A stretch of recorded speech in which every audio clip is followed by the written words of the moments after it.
ومولانا وآقانا ومأوانا وملجانا وقابانا. کیا کہنا کیا چاہ رہے ہیں بھائی آپ؟ السلام علیکم. آج ایک نئی دلچسپ ویڈیو کے ساتھ آپ لوگوں کے سامنے حاضر خدمت ہوں، جس میں مولوی صاحبان بہت ہی مزیدار کہانیاں سنا رہے ہیں، اتنے عجیب و غریب بلنڈر مار رہے ہیں کہ جن کا دور دور تک حقیقت سے کوئی تعلق نہیں ہے. بلا تاخیر چلتے ہیں بلنڈر نمبر 1. حضرت سیدنا و مولانا وآقانا ومأوانا وملجانا وقابانا. کیا کہنا کیا چاہ رہے ہیں بھائی آپ؟ شہنشاہ بغداد رضی اللہ تعالی عنہ آپ ارشاد فرماتے ہیں نظرت الی بلاد اللہ جمعن.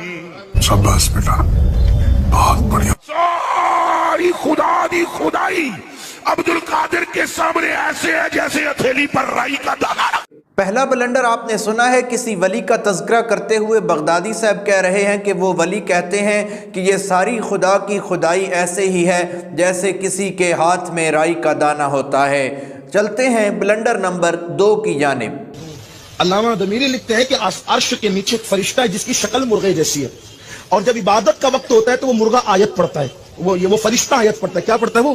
قوموا للہ قانتین، قوموا للہ قانتین، قوموا للہ قانتین. فرشتہ آیت پڑھتا ہے کھڑے ہو جاؤ اللہ کی عبادت کے لیے ادب کے ساتھ.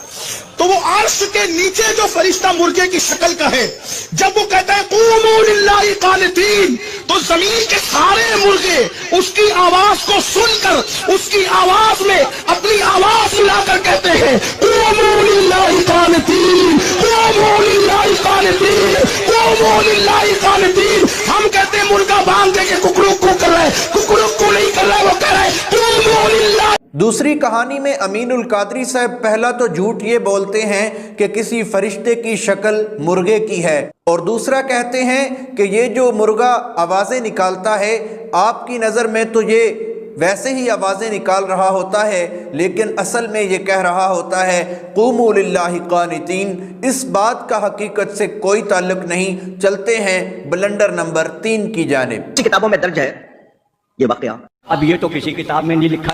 حضور غوث پاک کے پاس ایک شخص آیا مرید ہونے، آپ نے اس کو مرید کر لیا. وہ گھر گیا، جا کے سو گیا. ایک ہی رات میں اس کو 70 مرتبہ احتلام ہوا. دیکھا آپ نے لاپرواہی کا نتیجہ ہے. میں زیادہ واضح نہیں کر رہا، آپ سمجھ گئے؟ سمجھ گیا. انگلش والے ویٹ ڈریم کہتے ہیں. سویا پھر کچھ ہو گیا، پھر سویا، پھر 70 مرتبہ اس کو یہ شکایت ہوئی. اور آپ کو پتا ہے 2-3 مرتبہ یہ ہوئے تو کمزوری کا کیا حال ہو جاتا ہے. 70 مرتبہ اونچی، 70 مرتبہ کتنے؟ 70 مرتبہ. بولو کتنے؟ 70 مرتبہ. ٹھیک ہے جی. اور ہر بار کسی نئی عورت کے ساتھ، خواب میں جو واقعہ ہوتا تھا کسی نئی عورت کے ساتھ. بعض عورتوں کو وہ اچھی طرح پہچانتا تھا اور بعض اس کے لیے انجان شناسا. صبح جب اس نے غسل کیا حضرت غوث پاک کی بارگاہ میں آیا اور کہنے لگا جی آپ نے کون سی گرم نگاہ کر دی ہے، میرا تو حال برا ہو گیا. رات یہ مجھ سے یہ سارا واقعہ پیش آیا، میں تو ساری رات لرزنے لگ گیا ہوں، جسم میں میرے طاقت نہیں رہی ہے. اتنی ایکٹنگ مجھ سے نہیں ہوتی، سیدھی سی بات ہے. فرمایا اس رات کے واقعے کو برا مت سمجھ، بہت چنگا نا میں، بلکہ شکر کر. جی اللہ کا شکر کر. اس نے کہا جی میرا حال برا ہو گیا، آپ کہہ رہے ہیں شکر کر. اسی طرح روز رات کو ہوا تو میرا تو دیہانت ہو جائے گا، مر جاؤں گا میں. ٹھیک ہے میں شکر کر. اس نے کہا جی مجھے سمجھائیں شکر کا کیا مطلب ہوگا. ایک غریب تو بدتمیز. فرمایا اس وقت کو برا نہ سمجھے، تیرے ساتھ مہربانی ہوئی ہے. واہ واہ واہ، کتنی بڑی کہانی. اس نے کہا جی سمجھائیں.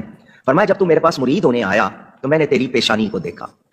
اس کو دیکھا، لکھا ہوا ہے، کوئی آنکھ والا ہو تو پڑھ لے گا. تو اس سے میرا کیا فائدہ؟ تیری پیشانی کو دیکھا تو اس میں لکھا تھا تو 70 مرتبہ زنا کرے گا. استغفر اللہ واتوب الیہ. پھر میں نے لوح محفوظ میں دیکھا. نکاح ماری، لوح محفوظ پڑھ لیا. کہاں دیکھا؟ اللہ نے اسی لیے محفوظ کیا ہے کہ اللہ والے اللہ کی عطا سے دیکھ لیں.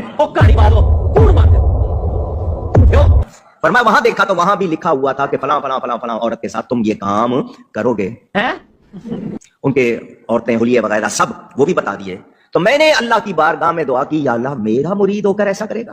جی جناب، اب تو یہ میرا مرید ہو رہا ہے. پلید کا بزرگ کو پلید کرتا ہوں. صحیح. تو مرید ہونے کے بعد بھی ایسا کرے گا. تو میں نے دعا کی یا اللہ اس کی تقدیر بدل دے. اس کی تقدیر بدل دے. پتہ نہیں کیا کیا یار. اور اس گناہ سے اس کو بچا لے تو اللہ نے وہ کام جو تم نے جاگتے ہوئے کر کے گناہ کمانا تھا اللہ نے خواب سے بدل دی۔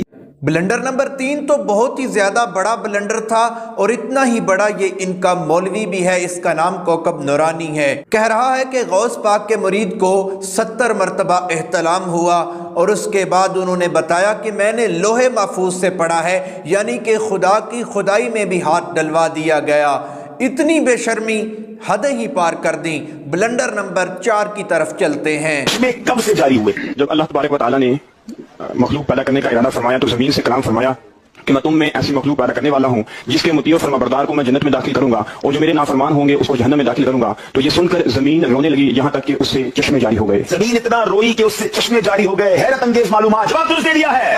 اس بلنڈر میں لائیو ٹی وی پر شو کیا جا رہا ہے، اور لوگوں میں جہالت پھیلائی جا رہی ہے کہ زمین میں چشمے کیسے پیدا ہوئے۔ تو کہا جا رہا ہے کہ زمین رونے لگی اور جس سے یہ چشمے پیدا ہو گئے۔ اس کا تو دور دور تک حقیقت سے کوئی تعلق نہیں۔ چلتے ہیں ہمارے آج کے آخری بلنڈر نمبر 5 کی طرف۔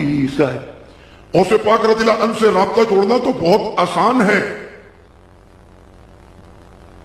موبائل تمسك الجوال آپ موبائل پکڑیں ورقم الإمام الجيلاني اور غوث پاک رضی اللہ عنہ کا نمبر ملائیں، 70 70 313 313 166 166۔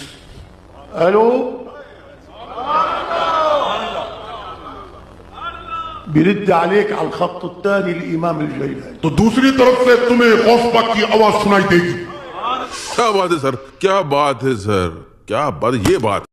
5ویں جھوٹی کہانی میں یہ سفید ریش بزرگ ہیں، اور یہ غوث پاک کا نمبر فون پر ملا کر کہہ رہے ہیں کہ یہ فلاں فلاں نمبر ہے، آپ ڈائل کریں گے، آگے سے غوث پاک آپ سے بات کریں گے، آپ کو ان کی آواز سنائی دے۔ اس بات کا بھی حقیقت سے کسی قسم کا کوئی تعلق نہیں، یہ محض فنی اور جھوٹی حکایتیں اور جھوٹی کہانیاں ہیں جن کا اسلام سے کوئی تعلق نہیں۔ تو دوستو، آپ کو ویڈیوز دکھانے کا مقصد یہ ہے کہ یہ مولوی کس طرح عوام کو گمراہ کر رہے ہیں، اور جھوٹی جھوٹی کہانیاں باباؤں کی اور بڑے بڑے ولیوں کی سنا کر لوگوں کو گمراہ کر رہے ہیں، اور اتنی حدیں پار کر رہے ہیں کہ اللہ تعالیٰ کی وحدت والی چادر کو بھی نہیں بخش رہے۔ لوح محفوظ سے بھی ہمارے بزرگ پڑھ لیتے ہیں کہ یہ ہو رہا ہے اور مستقبل میں یہ ہوگا۔